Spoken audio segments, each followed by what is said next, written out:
நகைச்சுவை நடிகரும் பாராளுமன்ற மேல் சபை உறுப்பினருமான மரியாதைக்குரிய அருமையண்ணன் எஸ்.எல். சந்திரன் அவர்கள் இப்போது சிறப்புரையாற்றுவார்கள்.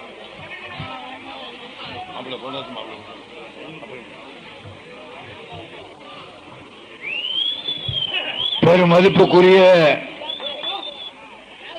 இந்த மாபெரும் வெற்றி விழாவிற்கு தலைமை தாங்குகின்ற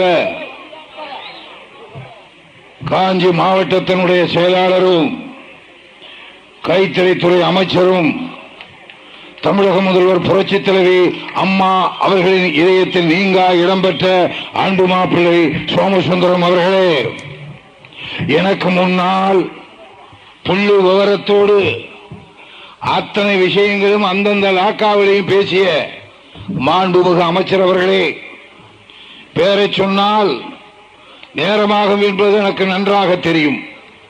அதுவரை உங்களுக்கும் நன்றாக தெரியும். என் அன்பு மாப்பிள்ளை சோமசுந்தரம் மாப்பிள்ளை மாவட்ட செயலாளர் என்னை வைத்து எத்தனையோ கூட்டங்களை இங்கே கூட்டியிருக்கிறார். எத்தனையோ கூட்டங்களிலே பேசியும் எனக்கு முன்னால் பேசிய புரட்சித் தலைவி அம்மா அவர்களுடைய இதயத்தில் நீங்கா இடம்பெற்ற நிதி அமைச்சர் அண்ணா எந்த அளவிற்கு குள்ளமோ அதைவிட குள்ளம் எங்களுடைய நிதி அமைச்சர். ஒரு விஷயம் உங்களுக்கு சொல்றேன், குள்ளம்னா சாதாரணமா நினைச்சிடக்கூடாது. ஏன்னா அண்ணாவின் இதயக்கணியாக வீற்றிருந்தவரே பொன்மனச்செம்மல் புரட்சி தலைவர் எம்ஜிஆர். அந்த குள்ளமான இடத்திலேதான் பெருமதிப்புக்குரிய புரட்சி தலைவர் எம்ஜிஆர் இதயக்கணியாக இருந்தார். அதற்கு அடுத்து குள்ளமாக நிதியமைச்சராக இருக்கிற பெருமதிப்புக்குரிய மாண்புமிகு நிதியமைச்சர் பொன்னையன் அவர்களை பற்றி, அன்பு மாப்பிள்ளை அவர்களை பற்றி நான் சொல்லும் போது என்ன குள்ளமா இருக்கிறீங்கன்னு சொல்லுவீங்க. குள்ளம்தான். 5 விரலுக்குள்ள ஒரு போட்டி வந்துச்சான். கட்ட விரல் சொன்னிச்சான், 5 விரல்லையே நான் தான் முக்கியமான விரல், நான் இல்லாம எவனும் கையெழுத்து போட முடியாது, நான் இல்லாம எவனும் சோறு திங்க முடியாது, படிக்கலைனாலும் பரவாயில்ல நான் இல்லாம கை நாட்டு நட முடியாது, அவ்வளவையே பெண்கள் கோலம் போது கூட நாங்க இல்லாம போட முடியாது, அதனாலதான் கட்டவர்கள் தான் சிறந்தவர்கள் கட்டவர்கள் சொன்னிச்சான். அதுக்கு அடுத்தவர்கள் சொன்னிச்சான், அட போயா பைத்தியக்காரா, 1000 தான் இருந்தாலும் ஆள்காட்டியவர்கள் தான் சிறந்தவர்கள், ஏன்னா அதோ போறாம்பாரு அப்படின்னு சுட்டி காட்டுறதுக்கு நான் தான் தேவை, இதோ உட்கார்ந்திருக்காம்பாரு அவனை காட்டுறதுக்கு நான் தான் தேவை, அதனால 5 விரல்ல சிறந்தவர்கள் நான் தான் ஆள்காட்டி விரல் சொன்னிச்சான். அதுக்கு நடுவிரல் சொன்னிச்சான், போயா பைத்தியக்காரங்களா, அப்படி ரொம்ப நன்றி, நான் பைத்தியம் இல்லை. நடுவிரல் சொன்னிச்சான், 1000 தான் இருந்தாலும் 5 விரல்ல உயரமான விரல் நான் தான், அதனாலதான் நான் தான் சிறந்த விரல் சொன்னிச்சான். அதுக்கு அடுத்த விரல் சொன்னிச்சான், உங்கயா மடையர்களா, 1000 தான் இருந்தாலும் ஒருத்தன் 5000 ரூபாய் சம்பளம் வாங்கணும்னு முதல்ல 3000 ரூபாய் கொடுத்து மோதிரம் போடுறது எனக்கு தான், அதனால மோதிர விரல் நான் தான் சிறந்த விரல் சொன்னிச்சான். அதுக்கு கடைசி விரல் சுண்டு விரல் சொன்னிச்சான், நான் 5 விரல்ல குள்ளமான விரலான்னு இருக்கலாம், ஒருத்தன் வீட்டுக்குள்ள வரும்போது வாங்க வணக்கம் சொல்லும் போது முதல்ல நிக்கிறதே நான் தான், அதனால குள்ளமா இருந்தாலும் முதல்ல நிக்கிறது நான் தான். ஆம்பளைக்கும் பொம்பளைக்கும் கல்யாணம் நடக்கும் போது கட்டவர்களையும் கட்டுறதில்ல, சுண்டு வரலையும் தான் கட்டுறது. ஆக குள்ளமான விரல் தான் முக்கியமான விரல் என்று அண்ணாவிற்கு அடுத்து நிதியமைச்சராக இருக்கிற குள்ளமா இருக்கிற பொன்னையன் அவர்களை பற்றி அன்பு மாப்பிள்ளை பொருளாளர் திண்டுக்கல் சீனிவாசன் அவர்கள் அழகாக சொன்னார்கள்.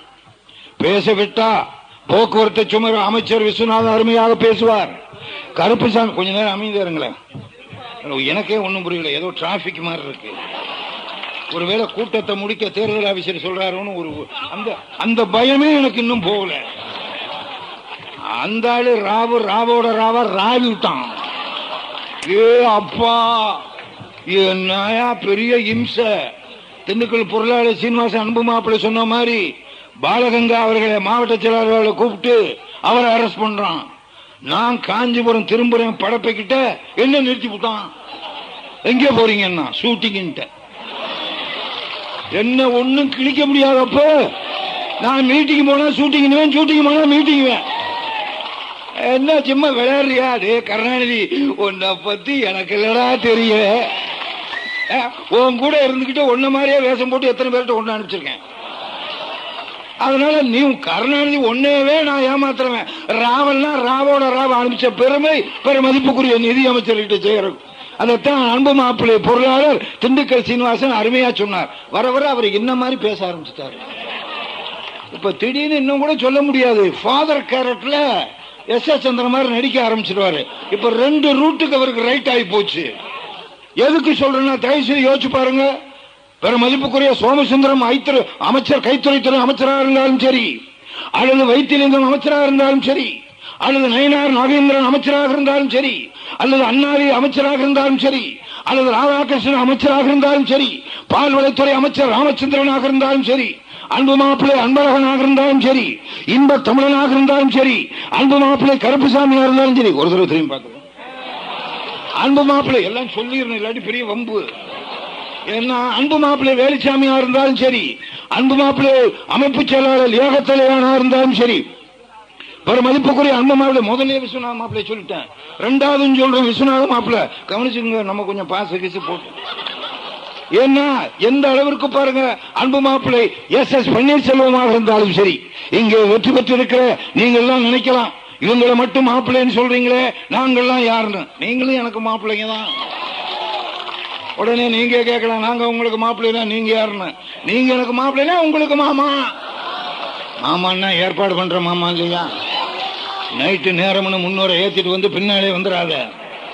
இந்தியாவுக்கு எப்படி நேரு மாமாவோ அதே மாதிரி அனைத்து இந்திய அண்ணா திராவிட முன்னேற்ற கழக தொண்டர்களுக்கும் தோழர்களுக்கும் உங்களை பெற்றெடுத்த தாய் கூட பரவா இந்த எஸ் சந்திரன் தாய் மாமா. உடனே ஆம்பளைங்களை மட்டும் மாப்பிள்ளைன்னு சொல்லிட்டீங்களே.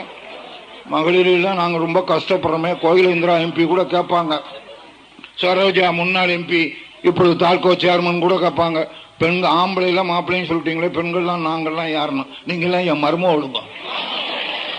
வெற்றி பெற்ற மைதிலி திருநாக்கரசுல இருந்து என் மரும ஒழுங்க. அதுங்க சின்ன வயசா இருந்தா மருமகம், அதிகமா இருந்தா அத்தை. அது கழக அமைப்பு செயலாளர் விசாலட்சுமி அம்மையார் திருமதி அவர்களுக்கு. அப்படிப்பட்ட அத்தைமார்களுக்கும் அன்பு மாப்பிள்ளைகளுக்கும் அருமையான அடையலை. அப்பா மாப்பிள்ளை பொருளாளர் சொன்னார், வாசன் பேசும்போது 11 பேர் இருந்திருக்கான். இப்ப நமக்கு 18,000 வித்தியாசத்தை சொல்றியா, ஆட சொல்றியா? எதுக்கு சொல்ற நண்பர்களே, தயவுசெய்து அன்பு மாப்பிள்ளை யோசிச்சு பார்க்கணும். இப்ப போட்டி யாருக்குன்னா அனைத்து இந்திய அண்ணா திமுகவுக்கும் திமுக 7 கூட்டணிக்கும் கிடையாது, கும்முடி பூண்டிக்கும் காஞ்சிபுரத்துக்கும். நான் அதிகமா ஓட்டு வாங்குறோமா, கும்முடி பூண்டி அதிகமா ஓட்டு வாங்குறோம்னு மாப்பிள்ளை சொன்னார். பொறுப்பா இருக்கிறதுனால காஞ்சிபுரம் தான் இருந்தாலும் கும்முடி பூண்டி. ஆக கும்முடி பூண்டியிலேயே அதிமுக வெற்றி, காஞ்சிபுரத்திலேயும் திராவிட முன்னேற்ற கழகம் வெற்றி. இப்ப 2க்கும் அதிமுகவுக்கு தான் போட்டி, கருணாநிதிக்கு போட்டி இல்ல. அவன் வேட்டி கலந்து போய் படுத்துட்டான். ஆனா சொல்றேன்னு தவிர சாக மாட்டேங்கிறாயா. எவங்கிட்ட தாய்த்து வாங்கி கட்டினானும் படுக்கிறான் எந்திரிக்கிறான், படுக்கிறான் எந்திரிக்கிறான். என்ன இளவு? நான் அடிக்கடி சொல்ற மாதிரி போலந்து நாட்டில் பிறந்த போப்பாண்டவர் 84 வயசுல செத்து போயிட்டார். அவருக்கு விவரம் தெரிஞ்சுட்டு ஆப்பிள தவிர வேற எதுவுமே சாப்பிட மாட்டார். அவரே செத்து போயிட்டார். ஆனா கருணாநிதி ஆப்பிள தவிர அவ்வளவும் சாப்பிடுவார். அவன் உயிரோடு இருக்கான்.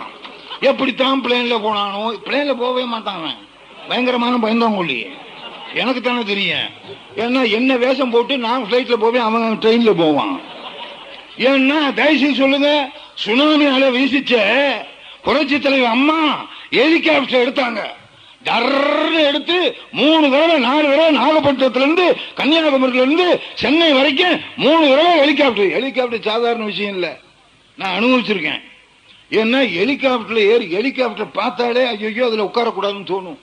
ரொம்ப பயங்கரம். துணிச்சலானவங்க தான் ஹெலிகாப்டர்ல உட்காரலாம். எனக்கு எப்படி தெரிஞ்சுன்னா, நான் முதல்ல என்ன நினைச்சேன், ஹெலிகாப்டர் சர்வசாதாரணம், என்ன கதவை திறந்தா உட்காந்துட்டு போறான், அவன் பாட்டுக்கு டிரைவர் ஓட்டிட்டு போறான்னு. எனக்கு எப்போ அது டேஞ்சர்னு தெரிஞ்சதுன்னா, இந்த மாப்பிள்ளைன்னு ஒரு படம் பார்த்திருப்பீங்க. நீங்க பார்க்காததா நான் பார்க்க போறேன். மாப்பிள்ளை படத்துல மைசூர்ல ஷூட்டிங்க. ரஜினிகாந்த் உட்காந்துட்டாரு. உட்காந்துட்டு கேட்கிறாரு என்கிட்ட, ஒன்னும் பண்ணாதேன்னு.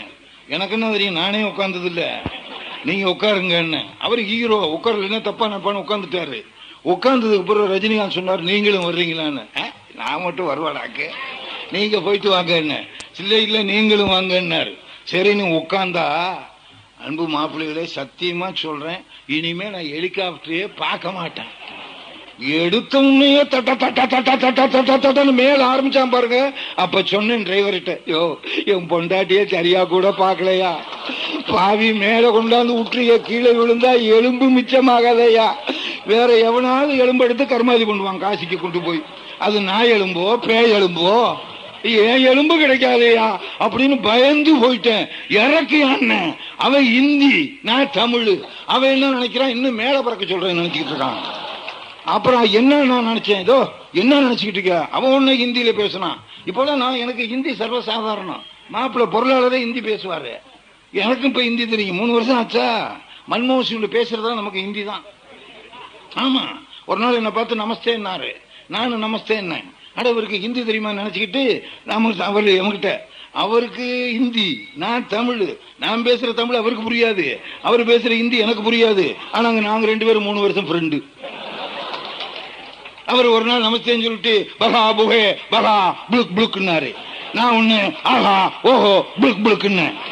உடனே உங்களுக்கு எப்படி ஹிந்தி தெரியும்னா, எவனுக்குடா தெரியும் புளுக்கு புளுக்குனா ஹிந்தின்னு, இப்பதான்டா எனக்கே தெரியும். எதுக்கு சொல்றேன்னா, இப்பவாது 1 2 3 4 5 6 8 9 10 புஷ்ன்னு கரெக்டா மாப்ள அப்படி போடுங்க. ஏன்னா முதல்ல தான் தெரிஞ்சு ஏட்னா என்ன தோல்னா என்னன்னு, இப்படி இப்பதான் தெரியும், அப்ப தெரியாது. ஹெலிகாப்டர் அவ்வளவு பயங்கரமானது.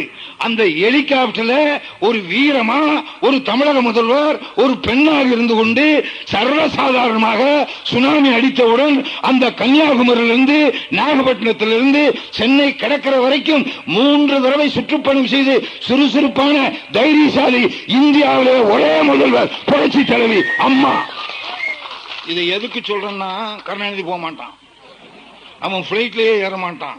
ஏன்னா மேல பிறந்தா உங்களுக்கு ஆயுசு கம்மின்னு ஜோசியக்காரன் சொல்லிவிட்டான். அதனால கருணாநிதி பிளைட்ல போறதே கிடையாது. அவர் சொன்னாரே, அன்பு மாப்பிள்ளை திண்டுக்கல் சீனிவாசன் அவர்கள் எஸ் சந்திரன் சொல்லுவாரு கருணாநிதியை பத்தி, ஐயோ 360 பக்கம் இல்ல, சொன்னா விடிய விடிய பேசலாம், அவ்வளவுக்கு அநியாயம் பண்ணவன். தயவு செய்து அவன் மேல ஏறினா சூரியமேடு சுக்கிரமேடு, உங்க சொந்த ஊர் எது சூளமேடு, நீங்க எதுக்கு போனாலும் பிளைட்ல போகாதீங்க பீளமேடுன்னுவான். ஏன்னா அது தண்ணி, அந்த தண்ணி உள்ள போற தண்ணி கண்டம் இல்லையா, மிதக்கிற தண்ணியில தான் கண்டமா. அப்படிப்பட்ட பயந்தாங்கோலி தமிழக முதல்வர் புரட்சி தலைவி அம்மாவை எதுக்கிறதுக்கு தைரியம் இல்லாம 7 பேர் கூட்டணியை கூட்டிக்கிட்டு எங்க குடிய இறக்கி விட்டு நிதியமைச்சர் பொன்னையன் குடிய.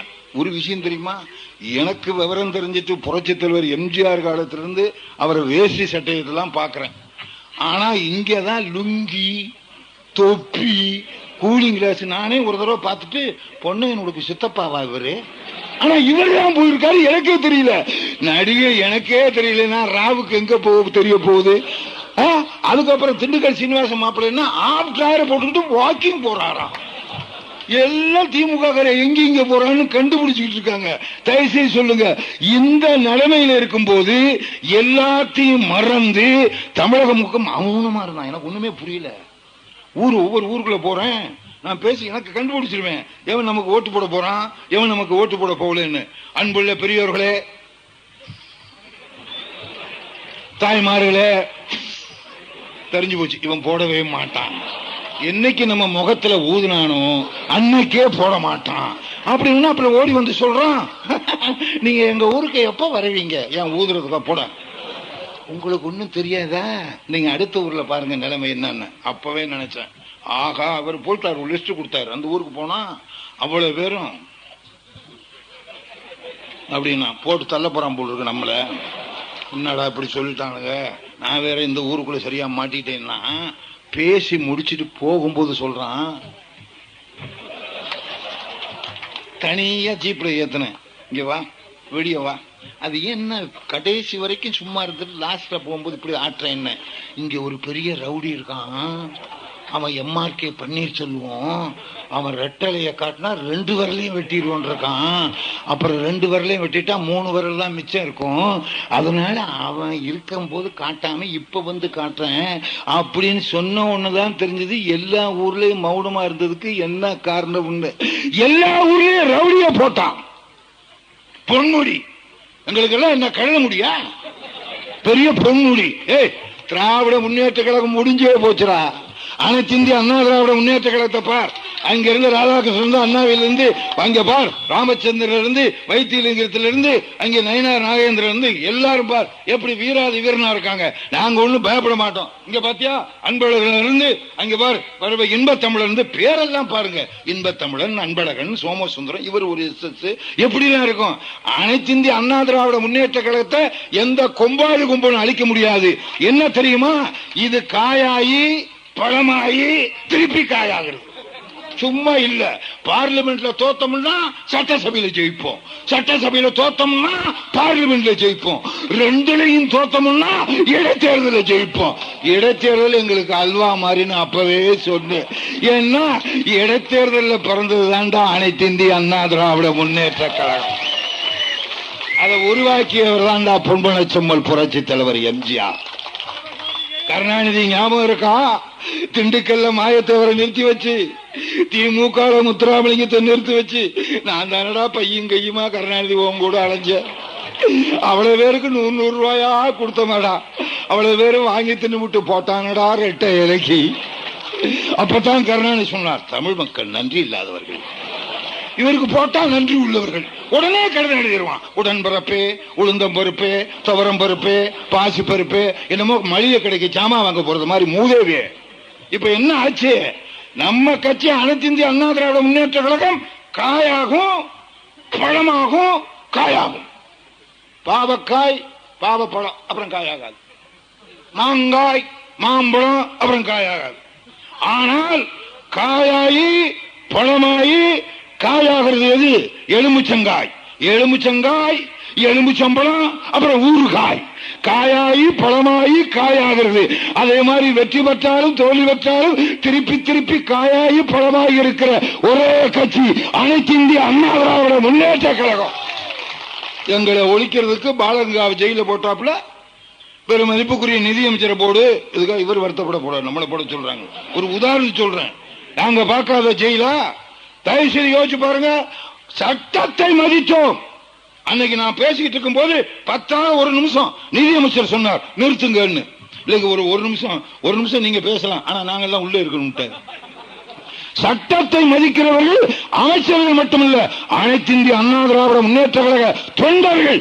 அதை உருவாக்கிய பொன்மனச்செம்மல் புரட்சி தலைவர் எம்ஜிஆர் வெளிவந்த புரட்சி தலைவி அம்மா எல்லாம் சொல்லிட்டான். வன்னியர்கள் சேர்ந்துட்டாங்க, அவங்க சேர்ந்துட்டாங்க. அருமையா சொன்னார் நிதியமைச்சர். நன்றி மறக்கிற ஒரே கட்சி ஒத்த கண்ணு சிவராஜன் கருணாநிதி தான். கருணாநிதி நீ எவ்வளவு பெரிய ஃப்ராடுன்னு எனக்கு தானடா தெரியும். தயவுசெய்து யோசிக்கணும்.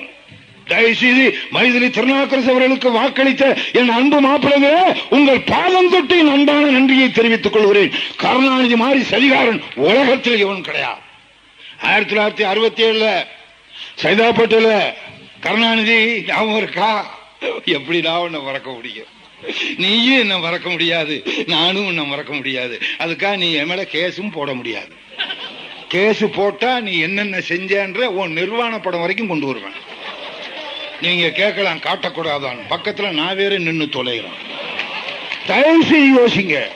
இந்த கருணாநிதி 1967 சைதாப்பேட்டையில தேர்தலில் நிற்கும் போது நைட் அப்பெல்லாம் 1 மணி வரைக்கும் பிரச்சாரம். கருணாநிதி 12:30 மணிக்கு வர்றாரு. வந்த உடனே சொல்றாரு, என் உடன்பிறப்புகளே, நான் தாமதமாக வந்ததற்கு காங்கிரஸ்காரன் தான் காரணம். அப்ப காங்கிரசுக்கும் அப்ப ஒன்றுபட்ட திமுக, அப்போ புரட்சி தலைவர் எம்ஜிஆர் அவர்கள் பொருளாளராக இருக்கிறார். நான் தாமதமாக வந்ததுக்கு காரணம் காங்கிரஸ்காரன். ஏன்னா சைதாப்பேட்டை பாலத்துக்கு அருகில் வரும்போது என்னை கொல்ல முயன்றார்கள் காங்கிரஸ்காரர்கள். நான் உடனே இருட்டுக்குள் ஓடி ஒளிந்து கொண்டேன், ஒரு குடிசைக்குள் ஒளிந்து கொண்டேன். நான் கட்டின வேஷ்டியும் வெள்ளை சட்டை, வெள்ளை வேஷ்டி கட்டினதுனால இருட்டுக்குள்ள வெள்ளையா தெரிஞ்சிடும், கண்டுபிடிச்சிருவானுக்காக நான் போட்டிருந்த சட்டையும் வேஷ்டியும் கலட்டி இருட்டுக்குள் இருந்தேன். அந்த காங்கிரஸ்காரர்கள் கண்ணிலே படவில்லை, உயிர் தப்பித்து வந்தேன் என்று மிகப்பெரிய பொய்யை சொன்னார். ஆனால் கருணாநிதிக்காக தன்னுடைய சட்டையும் தன்னுடைய வேஷ்டியும் கலட்டிவிட்டு இருட்டுக்குள்ளே நின்ற ஒரே தொண்டன் பேசிக் கொண்டிருக்கிற எஸ்.எஸ். சந்திரன் மறந்து விடாது. மிஸ்டர் கருணாநிதி, உன்னால் மறக்க முடியாது. இது மட்டுமா, பெண்கள் எல்லாம் அதிகமா இருக்கிறீர்கள். ஆகவே பெண்கள் இல்லாத நேரத்தில் தனியா என் ரூமுக்கு வாங்க, கருணாநிதியுடைய வண்டவாளங்கள்லாம் என சொல்லுவேன். தயவு செய்து யோசிச்சு பாருங்கள். உங்களுக்கு தெரிந்த ஒரு உண்மையை சொல்கிறேன். புரட்சி தலைவி தமிழக முதல்வர் அம்மா, கழகத்தின் நிரந்தர பொதுச் செயலாளர் அம்மாவுக்கும் எல்டிடி அந்த பெருமதிப்புக்குரிய பிரபாகரனை சேர்ந்த அந்த ஒத்தக்கண்ணு சிவராஜனுக்கும் சம்பந்தம் இருக்கிறது. ஆகவே அந்த ஒத்தக்கண்ணு சிவராஜ தான் ராஜீவ்காந்தியை கொன்றான். ஆகவே அந்த ஒத்தக்கண்ணு சிவராஜனும் புரட்சி தலைவர் அம்மாவும் எடுத்துக்கொண்ட போட்டோ என்று ஒரு டூப்ளிகேட் போட்டோவை காமிச்சான். உங்களுக்கு தெரியும், நினைவிருக்கும். ஆனால் புரட்சி தலைவர் அம்மா கிட்ட அவ்வளவு ஏமாற்ற முடியாது. புரட்சி தலைவர் அம்மா உடனே கண்டுபிடிச்சு அது கிருஷ்ணகிரியில இப்ப கூட எம்பிக்கு நின்னாரு நம்ம ஆளு நஞ்சே கவுடா. அவங்க நஞ்சே கவுடாவை புடிச்சு அவங்க கிட்டத்தட்ட சிவராஜ மாதிரியே இருப்பாரு. அவரை பிடிச்சி அம்மா கிட்ட வாழ்த்து சொல்றதுக்கா ஒரு ஒன்றிய செயலாளர் வாழ்த்து சொல்றாங்கன்னா அந்த போட்டோவை கொடுத்து நம்ம கட்சியை சேர்ந்த அந்த நஞ்சே கவுடாவை சேர்த்து வச்சு எல்லாத்துக்கிட்டையும் ஒத்தக்கண்ணு சிவராஜனுக்கும் புரட்சி தலைவி அம்மாவுக்கும் சம்பந்தம் உண்டு என்று பொய் பிரச்சாரம் செய்தான். அது ஒரே மாதத்தில் உடைத்திருந்த மாபெரும் தலைவி தமிழக முதல்வர் புரட்சி தலைவி அம்மா. அம்மா கிட்ட போய் சொல்லி எவனும் தப்பிக்க முடியாது. தயவு செய்து சொல்லுங்க. ஆனால் இன்று கோடி ரூபாய் வாங்கி தர்றேன், 20 கோடி வாங்கி தர்றேன், 30 கோடி வாங்கி தர்றேன்னு கமிஷன் வாங்கிக்கிட்டு திருப்பி கொடுக்காதவன் யார்? உங்களுக்கு பத்திரிகையில பார்த்திருப்பீர்கள். ஆதிகேசவன். சபாஸ், திருடனை ஞாபகம் வச்சிருக்கீங்க. என்ன கருணாநிதி ஞாபகம் வச்சிருக்கிறதுனால தானே ரெட்டைலைக்கு ஓட்டு போட்டீங்க. அந்த ஆதிகேசவனுக்கும் இந்த கருணாநிதிக்கும் எத்தனை போட்டோ? ஒன்றா ஒரு போட்டோ. பெருமதிப்புக்குரிய இதே ஆதிகேசவன் கருணாநிதி உண்டா இல்லையா? நீ என்னென்ன பண்ணுவியோ எல்லாம் ஒன்ன ஃபாலோ பண்ற ஒரே ஆள் எஸ் எஸ் சந்திரன் நான் தாண்டா. தயவு செய்து யோசிக்க வேண்டும். இதோ அந்த கருணாநிதிக்கு சால்வை கொடுக்கிறான். அடுத்தது ஆதிகேசவனுடைய மகன் சாரதி அந்த கருணாநிதிக்கு சால்வை கொடுக்கிறான். இன்னொரு போட்டோ நண்பர்களே, இதோ பாருங்கள். இதோ யார் இருக்கிறார்? மு கருணாநிதி, தயாநிதி மாறன், ஆதிகேசவன், இப்பொழுது மாற்றியிருக்கிற வீரபாண்டி, மு க ஸ்டாலின், அவனுடைய சம்பந்தி, அதனுடைய சாரதி, அத்தனை பேரையும் யார் எதற்கு சம்பந்தம்? அந்த ஆதிகேசவன் கொள்ளை எடுத்த பணத்தில் இந்த ஸ்டாலினுக்கு பங்குண்டு. மறந்து விடாதீர்கள். அந்த வழக்கு வரப்போகிறது. இப்பொழுது வழக்கு இருக்கிறது. அந்த ஆதிகேசவன் என்ற திருடனை பிடித்த மாபெரும் தலைவி புரட்சி தலைவி அம்மா. திருடன் எவனு என்ற புரட்சி தலைவி அம்மா கிட்ட தப்பிக்கவே முடியாது. கருணாநிதி, நீ ஞாபகம் இருக்கா? நான் இதே காஞ்சிபுரத்திலே சொல்லுகிறேன், அண்ணா பிறந்த ஊரிலே சொல்லுகிறேன். காரணம், அண்ணா பிறந்த ஊரிலே, அண்ணா பிறந்த வீட்டிலே அண்ணாவிற்கு டீ எடுத்து கொடுக்கிற பாய் இந்த எஸ் எஸ் சந்திரன். இன்னைக்கு அண்ணா வீட்டில் டீ எடுத்து கொடுக்கிற இந்த பாய் வாஜ்பாயோட பேசுறேன்னா அதுக்கு காரணம் புரட்சி தலைவி அம்மா. மறந்து விடாதே மிஸ்டர் கருணாநிதி. இந்த புண்ணிய பூமியிலே பெருமதிப்புக்குரிய கருணாநிதி, நீதான் சொன்னாய். எப்பொழுது சொன்னாய்? 3 மாசத்துக்கு முன்னால. என்ன சொன்ன? 1000 இருக்கட்டியா, அந்த அம்மையார் மாதிரி தைரியம் எவனுக்கும் வராதியா. எதுக்கு சொன்னான்? சங்கராச்சாரியா ஓம் சுக்லாம் பிரதரம் விஷ்ணும் சசிவர்ணம் சதுர்புசம் பிரசன்னவனும் தியாகே சர்வ விக்னோ சாந்தியே உள்ள போங்களே போயிட்டான். இப்ப சொல்றான் இந்தியாவுரா. இன்னைக்கு நான் போன் பண்ணா தமிழ்நாட்டில் மிகப்பெரிய கம்யூனிஸ்ட் தலைவன் தா பாண்டியனை பாராட்டி இருக்கிறார். இந்தியாவில் இப்ப என்ன தெரியுமா? இங்க பார்லிமெண்ட்ல ஒரு வருஷம் விழாவுக்கு கம்யூனிஸ்ட்காரன் வரமாட்டான், லல்லு பிரசாத் வரமாட்டான். ஒரே வருஷத்துல முடிய போகுது. எனக்கு முன்னால யாரோ ஒருத்தர் பேசினாங்க, 2006 பொது தேர்தல் தமிழ்நாட்டுக்கு வரக்கும்போது அதுக்கு இடைத்தேர்தல வரப்போகுது பார்லிமெண்ட்டுக்கு. நிலைமை ரொம்ப இங்க மோசம். அங்க எல்லாம் அவனும் பாத்துக்கிறான். நான் சொன்னேன் ஒவ்வொரு கூட்டத்திலும், இங்க ஒவ்வொரு தெரு வீதியிலையும் கிராமத்து வீதியிலையும் சொன்னேன். பெருமதிப்புக்குரிய நிதியமைச்சர் சொன்ன இடத்திற்கும், பொருளாளர் சொன்ன இடத்திற்கும், இங்கே இருக்கிற சோமசுந்தரன் அவர்கள் சொன்ன இடத்திற்கும் கிராமம் கிராமமா சொன்னேன். நீ அங்கே என்ன நினைச்சான் தெரியுமா? தயவுசெய்து இந்த இடைத்தேர்தல் வச்சதே பொருளாளர் சொன்னார். இதுதான் கடைசியில் பேசவே கூடாது. நம்ம என்ன பேசுறோம்னு நினைக்கிறோமோ எல்லாம் அவங்க பேசிவிடுவான்.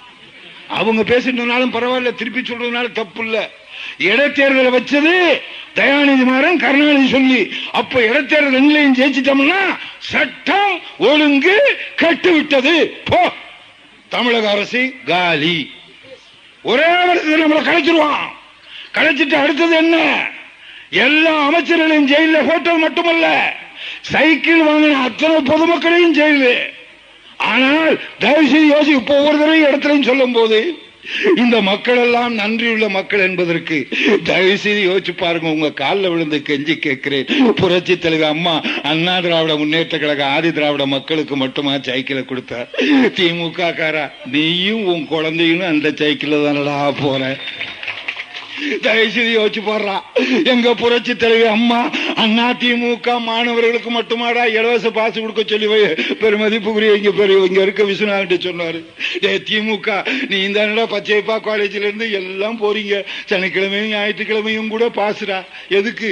உன் லவ்வர் எவனையாவது பார்த்துட்டு வர்றது கூட பாசுறா. அது திமுக காரா நீ தானடா போற. வீராண ஏரி திட்டத்தை எங்க அம்மா அனைத்து இந்திய அண்ணா திமுக காரன் வீட்டு பைப்புல மட்டும்தான் தண்ணி வரணும், திமுக காரன் வீட்டுல வீராண ஏரியே வரக்கூடாதுன்னு சொன்னாங்க. கருணாநிதி உன் வீட்டுல இருக்க வர்ற பைப்புல இருக்க தண்ணி எங்கள் வீராணம் திட்டத்தை கொண்டு வந்த புரட்சி தலைமை அம்மா கொண்டு வந்த திட்டம். தயவு செய்து யோசிச்சு பார்க்கணும்.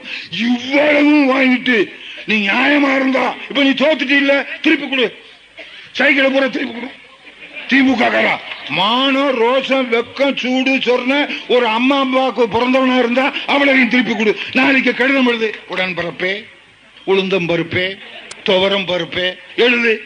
திராவிட முன்னேற்ற கழகத்தில் எந்தெந்த தொண்டர்கள் குழந்தைகளுக்கு சைக்கிள் வாங்கி இருக்கிறார்களோ அவர்களுக்கு எல்லாம் திருப்பி கொடுங்க. ஆனால் புரட்சி தலைவி அப்படி அல்ல, யாராக இருந்தாலும் சரி சோறு போடுற கட்சிடா எங்க அனைத்து இந்திய அண்ணா திமுக. எப்படி மதிப்புக்குரிய புரட்சி தலைவர் எம்ஜிஆர் அவர்கள் இந்த கட்சியை ஆரம்பித்து முதலமைச்சர் சொன்னார். நான் ஏழைகளுக்காக ஆரம்பிச்ச கட்சி, தொழிலாளர்களுக்காக ஆரம்பிச்ச கட்சி, நெசவாளர்களுக்காக ஆரம்பிச்ச கட்சி, விவசாயிகளுக்காக ஆரம்பிச்ச கட்சி. ஆகவே ஏழைகளுக்காக நான் எதையாவது செய்ய வேண்டும் என்று புரட்சி தலைவர் எம்ஜிஆர் ஆபீஸ்ல எல்லாம் கூப்பிட்டு கேட்டாங்களாம், என்ன செய்யணும்? உடனே புரட்சி தலைவர் எம்ஜிஆர் சொன்னார், மதிய சத்துணவு திட்டம் டெய்லி போடலாம். எத்தனை நாளைக்கு? ஒரு 6 மாசத்துக்கு போடலாம். அப்புறம் என்ன ஆகும்னு எம்ஜிஆர் கேட்டிருக்காரு. 6 மாசத்துக்கு மேல போட்டா அரசாங்கமே கவுந்து போகும். அப்படி கவுந்தாலும் பரவாயில்லை, ஏழைகளுக்கு சோறு போடுறதுதான் என்னுடைய முக்கிய குறிக்கோள் என்று இன்று வரை சோறு போடுகிற ஒரே தலைவன் பொன்மலை செம்மல் புரட்சி தலைவர் எம்ஜிஆர். அதுல சாப்பிடுறவன் முக்காவாசி பேரு திமுக மாணவன். சரியான நீ ரோசக்காரன் அவ்வளவு வாந்திடுறான். எல்லாம் வாந்திய துண்ணுக்குருவாரான், நம்மளை திட்டிக்குருவாரான். ஆனா அம்மா என்ன பண்ணாங்க? எம்ஜிஆர் வழி வந்த புரட்சி தலைவர் அம்மா, புரட்சி தலைவர் சத்துணவா போடுறாரு, நான் டிரெஸ்ஸும் கொடுக்குறேன். எத்தனாவதுக்கு? 10வது போடுறேன். டிரெஸ் முன்னெல்லாம் நான் சினிமா நடிகனா இருக்கும்போது, இப்பவும் சினிமா நடிகனா என் வீட்டுக்கு வந்துடுவான். பள்ளிக்கூடம் திறந்தோன்னு ஒரு 500 ரூபா வேணும், ஒரு 1000 ரூபா வேணும். ஏன்டா கேக்குற? என் குழந்தைகளை பள்ளிக்கூடத்துல படிக்க வைக்கணும். இப்ப எவனுமே கேட்கறது இல்ல. காரணம் 10வது வகுப்பு வரை பாட புத்தகத்தை ஃப்ரீயாவும் கொடுத்து டிரெஸ்ஸும் கொடுத்த ஒரே தலைவி, உடையும் கொடுத்து உணவும் கொடுத்து எல்லாம். சாமி கும்பிடுற கோயிலுக்கு போனா எவனா சோறு போடுவானா? முன்னையெல்லாம் எப்படி? கோயிலுக்கு போகணும்னா தேங்காய் பழம் ஊதுபத்தி எல்லாம் வாங்கிட்டு போகணும். வாங்கிட்டு போகும்போதே புருஷனும் பொண்டாட்டியும் போவான் கோயிலுக்கு. கோயிலுக்கு போகும்போது செருப்பை விட்டுட்டே போவான். பொண்டாட்டிக்காரன் நேர போயிடுவா, புருஷன்காரன் செருப்பே பார்த்துட்டு போவான். உள்ள போனோம்னா வாங்கோ அப்படின்னு ஒரு ஐயர், ஆமா சௌக்கியமா இருக்கீங்களா? இருக்கேன். அவன் அங்கேயே பார்ப்பான். ஏன்னா செருப்பு போட்டிருக்கான் வெளியே. அந்த செருப்பு சாமி ஞாபகமே இருக்காது, செருப்பு ஞாபகமே இருக்கும். சொல்லுங்க அப்படின்னு ஐயரே. ஓம் சுக்லாம் பிரதரம் விஷ்ணும் சசிவர்ணம் சதுர்புசம் பிரசன்னவதனம் தியாகே சர்வ விக்னோவ சாந்தியே. தோப்பனார் பேர் சொல்லுங்க. செருப்பு. என்ன தோப்பனார் பேர் செருப்பா? ஏங்க அவன் பொண்டாட்டிக்கார சொல்லுவா, ஏங்க மானத்தை வாங்குறீங்க? இல்லடி, அங்கே செருப்பு, இங்க ஐயர் 2 மூடியில ஒரு மூடியை வச்சுக்கிட்டு ஒரு மூடியைத்தான் கொடுப்பாரு. அந்த மூடியை எடுத்துக்கிட்டு வீட்டுல போய் சட்னி செய்யலாமா சாம்பார் செய்யலாமான்னு கவலையா இருக்கேன்னுவாரு. ஆனா இப்போ கோயிலுக்கு போகும்போது தேங்காய் வாங்க வேண்டாம், வாழைப்பழம் வாங்க வேண்டாம், ஊதுபத்தி வாங்க வேண்டாம், கற்பூரம் வாங்க வேண்டாம்.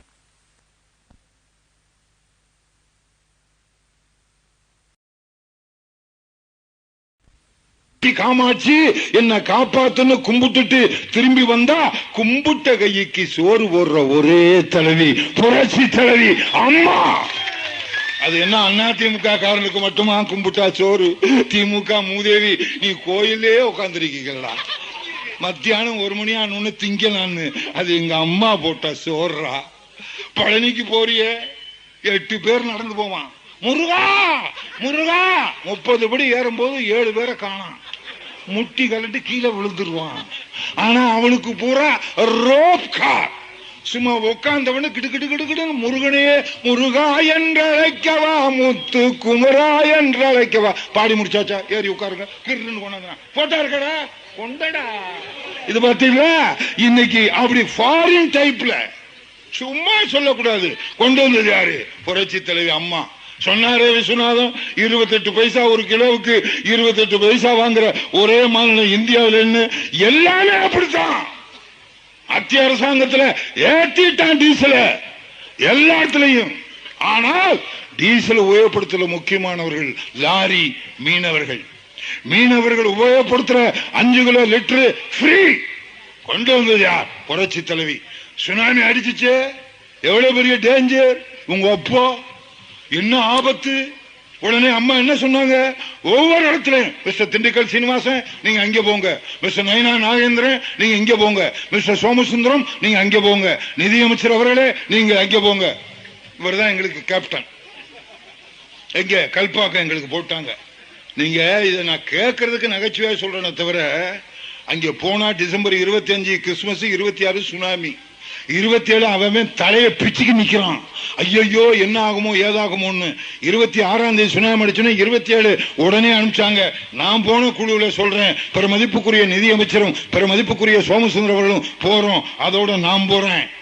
அங்க போன உடனே பார்த்தா மக்கள் எல்லாம் அவதிப்படுறான். என் புருஷன் இந்த கடல் அடிச்சுட்டு போயிடுச்சு, என் புள்ள அந்த கடல் அடிச்சு போயிடுச்சு.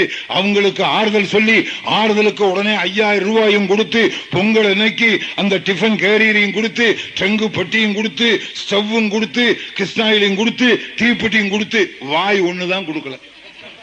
அவ்வளவையும் கொடுத்து அதுக்கு பிறகு புரட்சி தலைவி அம்மா நிதியமைச்சர்கிட்ட சொன்னாங்க, ஒவ்வொருத்தரும் அந்த மீனவருடைய கஷ்டத்தை போய் பார்த்துட்டு வாங்கணும்னு. மற்றவர்களும் போய் பார்த்தாங்க, நாங்க போய் பார்த்தோம். நிதி அது யாரோட போனாலும் நிதி அமைச்சரோட போகவே கூடாது. அவர் போனா உடனே புள்ளி எடுக்க ஆரம்பிச்சிருவார். இது ஸ்பீக்கரா, இது எத்தனை பேட்டரியில ஓடுது அப்படின்னு. இது ஒரு 3 மணி நேரம். அதுக்கப்புறம் வந்து பார்த்தா ஸ்பீக்கரை பத்தி இவர் சொல்லுவார். நான் சொல்ற ஸ்பீக்கர் வந்து காளிமுத்து ஸ்பீக்கர் இல்ல, இந்த ஸ்பீக்கரை. தயவுசெய்து தெரியாததை தெரிந்து கொள்வார், தெரிந்து கொண்டதை மக்களிடத்தில் சொல்வார். அப்ப போட்டுக்கு போனோம். நிதியமைச்சரும் சோமசுந்தரம் அமைச்சரும் இதை கேளுங்க. போன உடனே இவர் ஒரு போட்ல ஏறி உட்காந்துக்கிட்டாரு. நான் ஏற்கனவே ஹெலிகாப்டர் பயத்துல நான் நடுங்கிக்கிட்டு இருக்கேன். இவர் டபக்குன்னு ஏறி உட்காந்துக்கிட்டு, ஆமா இந்த நெட்டு எத்தனை வகை, இந்த நெட்ல நீங்க என்னென்ன பண்ணுவீங்க, நெட்ல என்ன புட்டா பண்ணுவான், மீன் தான் பிடிப்பான், அந்த கிண்டெல்லாம் என்கிட்ட பேசாத, எத்தனை நெட்டு இருக்கு, அது எத்தனை நெட்டு என்னென்ன பண்ண. உண்மையிலேயே எனக்கு கில்லட் பிளேடு தான் தெரியும். ஆனா நெட்டிலேயே கில்லட் நெட்டு இருக்குன்னு கண்டுபிடிச்ச ஒரே அமைச்சர் உட்கார்ந்து இருக்கிற நிதி அமைச்சர் கருணாநிதி. உனக்கு வள தெரியாது, ஏன்னா நீ மீனவன் இல்ல, நீ மீன் வாங்கி சாப்பிடுவ. உனக்கு என்ன வள தெரியும்? பெண்களை எப்படி வளைக்கிறதுங்கிறது தெரியும். ஏன்னா அது என்கிட்ட நீ போய் சொல்ல முடியாது. உனக்கான எவ்வளவு நேரம் வேஷமெல்லாம் போட்டுக்க, அது வேற விஷயம் விட்டுரு. எதுக்கு சொல்றேன்? எல்லாம் கொடுத்தாச்சு, தற்காலிக வீடு கட்டி கொடுத்தாச்சு, அவங்களுக்கெல்லாம் எல்லா வசதியும் செய்து கொடுத்தாச்சு. ஒன்னு புரட்சி தலைவி அம்மா என்ன பண்ணாங்க, கருணாநிதி சும்மா போட்டை விட்டீங்களா போட்டை விட்டீங்களா கேட்டுக்கிட்டே இருக்கான். போய் போட்டை விடுங்கன்னு நிதி அமைச்சர்கிட்டையும் சொல்லிட்டாரு, கைத்தறித்துறை அமைச்சர்கிட்டையும் சொல்லிட்டாரு, மற்ற நயனா நாயகத்திலிருந்து வைத்தியலிங்கத்திலிருந்து எல்லா அமைச்சர்கிட்டையும் சொல்லிட்டாங்க. எல்லா அமைச்சரும் போனாங்க. நான் நிதி அமைச்சரோட போய் மாட்டிக்கிட்டேன். உடனே இவர் பயப்படவே இல்லை. போட்டை கொண்டாயா இப்படி நெல்லு. இப்ப பாத்தீங்களா இவ்வளவு பேர் பின்னால நின்றாங்களே. ஒரு சாதாரண அனைத்திந்திய ஒரு சாதாரண ஆளா நிதி அமைச்சர், ஒரு சாதாரண அனைத்திந்திய தொண்டன் மாதிரி அங்கேயும் இங்கேயும் ஓடிக்கிட்டு, போ இந்த பக்கம் போ இந்த பக்கம் அப்படின்னு ஒரு தொண்டன் மாதிரி வேலை செய்கிற நிதி அமைச்சர் பெருமதிப்புக்குரிய பொன்னையன் அவர்கள். அப்படிப்பட்ட இவரு எப்படி போவாரு பாருங்க. ஒரு கைத்தறி அமைச்சர் கூட போயிட்டார். இவர் வேக வேகமா நடந்து திடீர்னு இவரை காணாம். என்னன்னு பார்த்தா சத்தம் வீட்டுல கேதம் கேட்டுக்கிட்டு இருக்காரு. செத்து போனவன் யாரு? சந்திரசேகரன். கரெக்டானா? அவன் யாரு? அண்ணா திமுக ஒன்றிய செயலரா? கிடையாது, திமுக காரன். திமுக காரன் வீட்டுக்கும் போய் கர்மாதி கேட்டு அவன் கையில காசை கொடுத்துட்டு வந்த ஒரே அமைச்சர் அனைத்து இந்திய அண்ணா திராவிட முன்னேற்ற கழகம். சரி அதை விடுங்க. நிதி அமைச்சர் கேட்கிறாரு, எங்க சோமசுந்தரம் இந்த வந்துட்டேன், சீக்கிரம் வாங்க, டப டபுன்னு ஓடிடுறாரு. ஒரு வயசுக்கு ஓடி வந்துட்டாரு. நம்ம வயசுக்கு ஓடி வர முடியுமா? டக்குன்னு கார்ல ஏறி உட்கார்ந்தேன். தடன்னு ஏறினா திடீர்னு ஒருத்தன் எதுல ஓடி வரான். என்னையான்னு, சுனாமி வந்துருச்சு, வண்டியை திருப்பிடான்ட்டேன். திடீர்னு எல்லாரும் ஏறினாங்க. டப்பு டப்புன்னு எல்லாரும் ஏறி உட்காந்தாங்க. அதுல 2-3 குழந்தைய உட்காந்துருச்சு. எங்க அம்மாவை காணோம். ஏன் பால் குடிக்கிற நேரம் வந்துருச்சுன்னாங்க. அதெல்லாம் எனக்கு தெரியாது, சுனாமி வருது, இல்லைன்னு நீ இறங்குன்னு. ஆமா, எனக்கு ஒரு சந்தேகம் வந்துருச்சு. சுனாமி வந்துருச்சு, எப்படி நிதி அமைச்சரும் சோமசுந்தர அமைச்சர் மட்டும் அங்கேயே நிக்கிறாங்க? ஏயா எதுக்கு அண்ணன்? அது ஒண்ணு இல்லையே, அங்கே பணம் வாங்கிட்டு இங்கே வேற கொடுக்குறாங்களா, இங்கே வாங்க வந்தேன். தயவுசெய்து யோசிக்க. சரி, இங்கேயும் வாங்கிட்டு போ. சரி, என்ன கொண்டு அங்கே விடுனா நீதி அமைச்சர் ரெடியா இருக்காரு. எல்லாம் கொடி கொண்டு வந்தான். போட்டோவெல்லாம் அப்படி தள்ளியா அப்படி அப்புறம் மெதுவாக எடுத்துக்க. டக்குன்னு ஏறி வாங்க அமைச்சரை. எல்லாம் உட்காந்தாங்க. 17 பேர் ஏறிட்டாங்க. என்ன சொன்னார் நிதி அமைச்சர்? மிஸ்டர் SS உட்காருங்க. இல்ல, நீங்க போயிட்டு வாங்க, நான் பச்சை கொடி காட்டுறதுக்கு ஆள் வேணும், அதனால நீங்க போயிட்டு வரும்போது ஆட்டுறேன் அப்படின்னா. நீங்க ஒன்னும் கிழிக்க வேணாம், ஏறி உட்காருங்க. என்னடா அது வம்பா போச்சு. இவர் வேட்டியை மாட்டிக்கிட்டு இவருக்கு என்ன, அதை பத்தி கவலை இல்லாம உட்காந்துட்டாரு. எனக்கு ஒரே பயம், எந்த இடத்துல கவுத்திடுவானோன்னு. சரி, இருந்தாலும் நிதி அமைச்சர் என்ன பண்ணாரு, போட்டு வேகமா புறப்படுது. இவர் சொல்றாரு, இன்னும் கொஞ்சம் வேகமான. சும்மா இருங்க நீங்க வேற. அவன் போறது வரைக்கும் போட்டுன்னா இவர் என்ன பண்ணாரு, வேட்டியை மடிச்சு கட்டிக்கிட்டு, சரி இந்த போட்டு எதுல செய்றீங்க? ஐயோ, இது கேட்டு முடிக்கிறதுக்குள்ள எப்படியும் விடிஞ்சு போகும் போல் இருக்கேன்னா 10 கிலோமீட்டர் நடுவுல போயிட்டாருங்க. அதுக்கு காரணமே இவருதான். அவன் வலைய போட்டு விட்டு அவன் சொல்றான், இவர் பாடம் நடத்துறார். இந்த போட் என்றால் எத்தனை போட்டு, வல்லம் என்றால் என்ன? எனக்கு வல்லத்தை எல்லாம் தெரியாது, வெள்ளத்தை தான் தெரியும். இவர் வல்லம் என்றால் என்னன்னு 7 வகை போட்டு இருக்குன்னு இவர் தான் கண்டுபிடிச்சு புரட்சி தெரியும் அம்மாட்டு சொன்னாரு. எதுக்கு சொல்றேன்னா 10 கிலோமீட்டர் நடு கடல். அதுல நான் இல்ல, இவர் நிதி அமைச்சர் வந்து எல்லா அமைச்சரும் உட்கார்ந்து இருக்காங்க. அந்த போட்டு ஓட்டுறவன் கொஞ்ச நேரம் அப்படியே அமைதியா இருந்தான். ஏன்டா அமைதியா இருக்கேன்னு, வலையெல்லாம் போட்டிருக்கு, அமைச்சர் வர கேள்வி கேட்கிறாரு, சொல்லிக்கிட்டு இருக்கேன். சரி சரின்னு. அப்ப அவன் என்கிட்ட ஒரு கேள்வி கேட்டான். என்னப்பா, இது வரைக்கும் நிதி அமைச்சர் கேட்டாரு, பதில் சொன்னீங்க, இப்ப நீ என்ன என்கிட்ட ஒரு கேள்வி கேட்கணும்னு நினைக்கிற? ஒரே ஒரு கேள்வி கேட்கிறேன், கேளுப்பான்னு. உங்களுக்கு நீச்சல் தெரியுமா? யோ யோ யோ யோ யோ எங்கேயா வந்து கேக்குற? 10 கிலோமீட்டர் நடுக்கடல வந்து கேக்குறியா? நீ நல்லா இருப்பியா? சும்மா ஏங்க அழுகுற? டக்குன்னு அழல, சும்மா அப்படி ஒரு தோணு. ஆமா, இது என்ன கவுந்துருமா? இல்ல கவுறாதுங்க, எதுக்கும் கேட்டுக்கிட்டேன். ரைட்டு விடு, நிதி அமைச்சருக்கு தெரியுதுதான், இவருக்கு தெரியுது. இவரை நான் ஃபாலோ பண்ணிக்கிட்டேன். என்ன கொஞ்சம் ஆளு 2 பேரும் சேர்த்து இழுப்பாரு. நிதி அமைச்சர் அவருக்கு நீச்சல் தெரியும். ஏன்னா அவரு நீச்சல் மட்டும் இல்ல, வைத்தியத்திலிருந்து எல்லாம் தெரியும். அவர் பையனே டாக்டர். அவர் எப்படியாவது தண்ணியை முழுங்கிட்டாலும் ட்ரீட்மெண்ட் பண்ணிக்குவாரு. கைத்தறி அமைச்சர் பார்த்துக்கிட்டேன். இவர் விழுந்தா இவர் கை வேசிய நம்ம பிடிச்சிக்கிறது. இவர் ரெடியா இருந்தனா அதுக்கப்புறம் சொல்றான், ஏப்பா எதுக்காக கேட்டேன்? என்ன ஒண்ணு இல்லைங்க, எதிரில வர்றது சுனாமி மாதிரி. எது யோ யோ என்னையா விளையாடுறீங்களா? இவன் சுனாமி மாதிரின்றான், இவன் நீச்சல் தெரியுமான்னு கேக்குறான். இவர் அதை பத்தி கவலை இல்லை. ஆமா, போட்டு எத்தனை நாள் ஆகும் செய்யறதுக்கு பாருங்க. எல்லாங்க புள்ளி வருத்தோடு. அப்ப நான் அவனு சொன்ன பாரு, இதை கவுராத. அது ஒண்ணும் சுனாமியும் கிடையாது, இது கவுரவும் கவுராது. அப்படி கவுந்தா என்ன ஆகும்னா, ஏன் சார் அவசகுணமா இவ்வளவு நேரம் அவன் சொல்லிவிட்டு என்ன அவசகுணமா பேசுறேன்னா, பக்கத்துல ஒரு போட்டு வரும் சார், ஏன் கவலைப்படுறீங்கன்னா, அது என்ன அவர் பக்கத்துல ஒரு போட்டு என்ன? அது ஒண்ணு இல்லைங்க, நம்ம ஏதாவது தவறி கீழே விழுந்தா அவன் வந்து காப்பாத்துவான்னா. ஆனா அவன் போட்டுல இருந்து ஒருத்தர் விழுந்து விட்டான். என்னையா விழுந்துட்டான்னா, நீச்சல் அடிச்சு வர்றான், வரும்போதாங்க தெரியும்னா. நீச்சல் அடிச்சு வந்தான். நான் கேட்டேன், எதுக்கு வந்தேன்னு. ஒண்ணு இல்லை சார், அந்த போட்ல நட்டு கலண்டுச்சு, அதுக்காக வந்தேன்னா. நான் சொன்னேன், யோ நட்டு தானே கலண்டுச்சு, கலட்டி குடியான்னு. கொடுத்தா இந்த போட்டு கவுந்துரும்னா. நட்டையும் கொடுக்க வேணாம், புட்டையும் கொடுக்க வேணாம், நீங்க போனா போறான், நம்மளுக்கு விடுறான்னா இவன் திருப்புறான், இவர் திருப்ப விட மாட்டேங்கிறாரு. இந்த இடத்துல உங்களுக்கு என்ன மீன் கிடைக்கும்? நான் சொன்னேன், தெரியாம வந்து மாட்டிக்கிட்டோம்.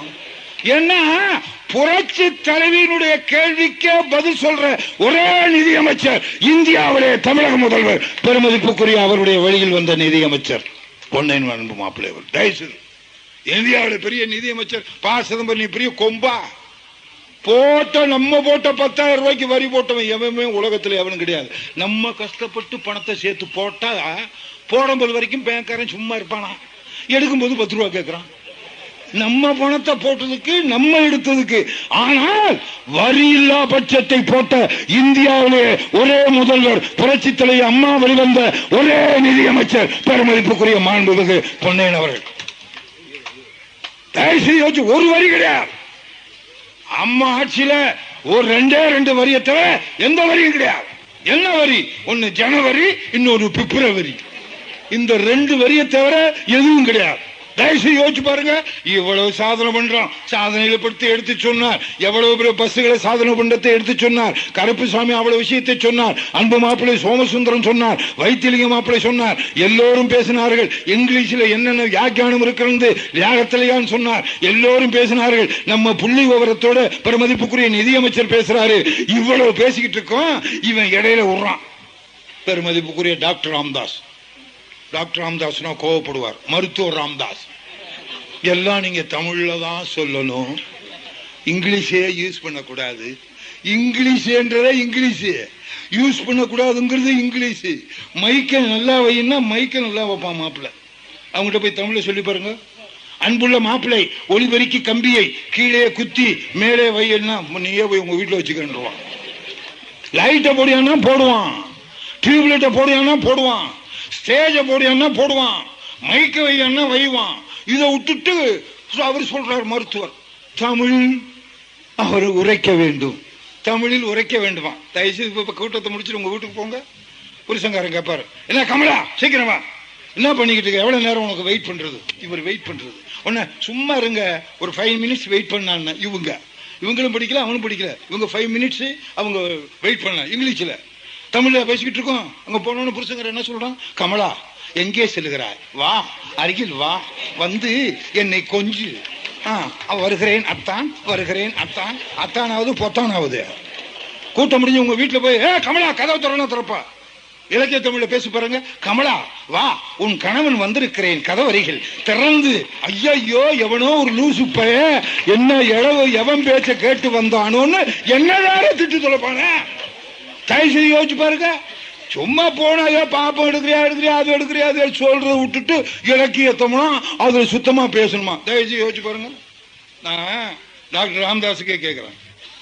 இப்போ பசுமாடு பொம்பளை, காளை மாடு ஆம்பளை, வித்தியாசம் தெரிஞ்சு போச்சா?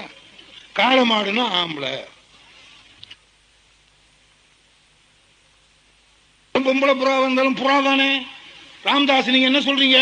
ஆம்பளை புறாவை புறா, பொம்பளை புறாவை புறாவினி சிக்கினி அப்படின்னு சொல்றீங்க. மூட்டை பூச்சி கடிச்சிருச்சுன்னா மூட்டை பூச்சின்னு தானே சொல்றீங்க. அதுல ஆம்பளை மூட்டை பூச்சிக்கு மூட்டை பூச்சி, பொம்பளை மூட்டை பூச்சிக்கு மூட்டை பூச்சி விசிக்கினி சொல்றீங்க. ஆக இந்த தமிழ்நாட்டு மக்களை குழப்புவது அவர்கள். ஆனால் தமிழ்நாட்டு மக்களை தெளிவுபடுத்தி இன்னைக்கு இந்தியா பூரா நேற்றுக்கு உட்கார்ந்து அவ்வளவு பேரும் பேசியிருக்கான். ஆகா இடைத்தேர்தல், இந்த இடைத்தேர்தல்ல அவன் சொல்றான் பாத்தீங்களா சன் டிவில நியூஸ். நீங்க தப்பா நினைக்க கூடாது. நிதியமைச்சர் ஓட்டு கேட்க பொருளாளர் இருந்து நயினார் நாயகத்துல இருந்து வைத்தியலிங்கத்துல இருந்து கருப்புசாமியில இருந்து எல்லாம் போயிருக்காங்க. அங்க அன்னைக்குன்னு காஞ்சிபுரத்துல கருணாநிதி வந்து பேசுறான். அவ்வளவு பேரும் ஆம்பளைகள் வந்துட்டான். திமுக காரன் பூரா வந்தோன்னா அவன் பொண்டாட்டி பூரா அங்க இருக்காங்க. தாய்மார்களும் தூங்கிட்டு இவங்க ஓட்டு கேட்க போயிருக்காங்க. என்ன கூட்டத்தே காணா? இல்லைங்க எங்க தலைவர் கலைஞர் பேசியிருக்காரு, எங்க வீட்டுக்காரர் போயிருக்காரு அப்படின்னா. அதெல்லாம் சரிங்க, நீங்க ரெட்டைகளுக்கு ஓட்டு போடுங்களா? சொல்லாதீங்க, நாங்க கண்டிப்பா போடுறோம். ஏமா பலமா பேசாதீங்க. எங்க வீட்டுக்காரர் வந்து என்ன பண்ணி விளக்கமாத்தால் அடிப்பான். ஆனா நாங்க கூட நினைச்சிருந்தோம் புரட்சி தலைவி அம்மாவுக்கு அல்ல பேச தெரியாதுன்னு, ஏன்னா ஒரு பெண்ணுன்னு. ஆனா இன்னைக்கு நைட்டு தாங்க பார்த்தோம் 11 மணிக்கு அந்த சட்டசபையில நடந்த நிகழ்ச்சியை திருப்பி போட்டு காமிச்சான். தெலுங்குல பேசினா தெலுங்குல பேச்சு பதிலு, கன்னடத்துல பேசினா கன்னடத்துல பதிலு, இங்கிலீஷ்ல பேசினா இங்கிலீஷ்ல பதிலு. அப்படி எல்லா பாஷையும் பேசுற ஒரே முதல்வர் இந்த புரட்சி தலைவி அம்மா தான். அந்த திமுக காரனுடைய பொண்டாட்டி சொல்றான். அதுக்கடுத்து என்ன செய்ய போறீங்கன்னு கேட்டுக்காரு. இவர் தான் விட மாட்டாரு. என்ன செய்ய போறீங்க? ஓட்டு போட்டு ரெட்டைக்கு. ஏன்னா நம்ம ஜெயா டிவியில நைட்டு 11 மணிக்கு அமைச்சர்கள் பதில் சொல்றதையும், அதுக்கு திமுக காரன் கேள்வி கேட்கறதுக்கும், அதுக்கு புரட்சி தலைவி அம்மா பதில் சொல்றதுக்கும் நைட்டு 11 மணிக்கு பார்த்தா தெரியும். இவன் தான் நம்மளை பார்க்க விட மாட்டேங்கிறானே. யாரு? சன் டிவி 6 மணிக்கு ஆரம்பிச்சிடறான். கோலங்கள் நைட்டு 12 மணி வரைக்கும். அவள் கணவருக்காக பொண்டாட்டிக்காக அலங்கோலங்கள், மெட்டி ஒலி, முட்டி ஒலி, செல்வி, பல்லவி, அவ இவன் எல்லாம் பொம்பளையா காமிக்கிறான். இவ்வளவு 6 மணிலிருந்து நைட்டு 12 மணி வரைக்கும் காமிக்கிறானே. எந்த அந்த சேனல்லையாவது எந்த மெகா தொடர்லையாவது புருஷன் பொண்டாட்டியோட வாழ்ந்ததா காமிக்கிறானா? இவன் பொண்டாட்டி அவன் எடுத்துட்டு போயிடுறான், அவன் புருஷனை இவன் எடுத்துட்டு போயிடுறான், இவன் புருஷனை அவன் எடுத்துட்டு போயிடுறான். பொண்டாட்டி புருஷன் போறான், குழந்தையா கண் தள்ளிட்டு போயிட்டாயா. அதான் நம்ம பொம்பளைகள், திமுக பொம்பளைங்க என்னடி அழுகுற? பாவம், அவ புருஷனை விட்டுட்டு போயிட்டா. இவ புருஷனை விட்டுட்டு போய் 6 மாசம் ஆகுது. அவ புருஷனை விட்டுட்டு போயிட்டான்னா நீ ராதிகா புருஷன் சரத்துக்கு மாட்டு விட்டுட்டும் போவான், இன்னொரு கல்யாணமும் பண்ணிக்குவான். உனக்கு என்னையா? இன்னைக்குத்தான் இந்த தேர்தலுக்கு 14ஆம் தேதிக்கு முன்னால அந்த திமுக காரன் கருணாநிதி வந்து இங்க பேசினதுனால திமுக காரனுடைய பொண்டாட்டிகள்லாம் கிராமத்துல தனியா இருக்கும் போது டிவியை பார்க்கும் போது மறு ஒளிபரப்புல புரட்சி தலைவி அம்மா பதில் சொல்றத பார்த்துட்டு திமுக காரன் வீட்டுக்குள்ளேயே அனைத்து இந்திய அண்ணா திமுக புகுந்து இரட்டையில வாக்களித்த அந்த திமுக காரன் மனைவிகளே, உங்களுக்கும் என் பாதம் தொட்டு நன்றி கலந்த வணக்கத்தை தெரிவித்துக் கொள்கிறேன். சும்மாவா? அப்படி போய் கண்டுபிடிச்சு இன்னைக்கு ஏன் இவ்வளவு டிஃபரெண்ட்? திமுக காரன் ஓட்டு போட்டுட்டான். ராமதாஸ் வன்னியர் கட்சி அவன் முடிவு பண்ணிட்டான். முதல்ல ராமதாஸ் ஐயா சொன்னா கேட்டுக்குவான், அவருக்கு ஐயான்னு சொல்ல பிடிக்காது. ராமதாஸ் சொன்னா கேட்டுக்குவான். இப்ப அவனே கருணாநிதியோட சேர்ந்து அவர் மக கண்டினியூவா பண்றான் பாருங்க. குடும்ப கட்சி ஆகிட்டான். இது வன்னியர் கட்சி. அதனால இப்ப வன்னியர்கள் என்ன நினைச்சிட்டாங்க? அன்பு பெருமதிப்புக்குரிய மாண்புமிகு நிதியமைச்சர் சொன்னது போல வன்னியருக்கும் தலைவி புரட்சி தலைவி. ஆடாடா, ஜாதி மதம் பார்க்காத ஒரே தலைவிங்க. இதுல முதலியாருக்கும் முக்கியத்துவம் உண்டு, முக்குளத்தோருக்கும் முக்கியத்துவம் உண்டு, தாழ்த்தப்பட்டவர்களுக்கும் முக்கியத்துவம் உண்டு, பிற்படுத்தப்பட்டவர்களுக்கும் முக்கியத்துவம் உண்டு. தயவு செய்து யோசிக்கிறேன் நண்பர்களே. இந்தியாவிற்கு சுதந்திரம் வாங்கிய மகாத்மா காந்தி வாங்கியதற்கு பிறகு இந்தியாவினுடைய சட்டத்தை இயற்றியது யார்? அம்பேத்கர். அந்த அம்பேத்கர் சொன்னார், நான் தாழ்த்தப்பட்ட சமுதாயத்தில் பிறந்தவன் என்று சொல்லிக் கொள்வதிலே பெருமைப்படுகிறேன் என்று. அம்பேத்கருக்கு பிறகு தமிழ்நாட்டில் இங்கே முதலமைச்சராக இருந்த காமராஜர் சொன்னார், நான் நாடார் சமுதாயத்திலே பிறந்தவன் என்று சொல்லிக் கொள்வதிலே பெருமைப்படுகிறேன். பக்தவத்சல முதலமைச்சர் இருக்கும்போது சொன்னார், நான் முதலியார் குடும்பத்திலே பிறந்தவன் என்று சொல்லிக் கொள்வதிலே பெருமைப்படுகிறேன். பேரறிஞர் அண்ணா சொன்னார், காஞ்சிபுரத்திலே நான் முதலியார் குடும்பத்திலே பிறந்தவன் என்று சொல்லிக் கொள்வதிலே பெருமைப்படுகிறேன். அண்ணாவுடைய இதயத்தில் இதய கனியாக இருக்கிற பொன்மலை செம்மல் புரட்சி தலைவர் எம்ஜிஆர் சொன்னார், நான் கண்டியிலே பிறந்தவனாக இருந்தாலும் தமிழனுக்காக உழைக்கிறேன், நான் ஒரு தமிழ் தலைவனாக இருக்க விரும்புகிறேன் என்று பொன்மலை செம்மல் புரட்சி தலைவர் எம்ஜிஆர் சொன்னார். அவ்வளவே நண்பர்களே, புரட்சி தலைவர் அம்மா 1991 வரைக்கும் ஆளும்போது 1999 சட்டமன்றத்திலே சொன்னார், நான் ஐயங்கார் குடும்பத்திலே பிறந்தவன் என்று.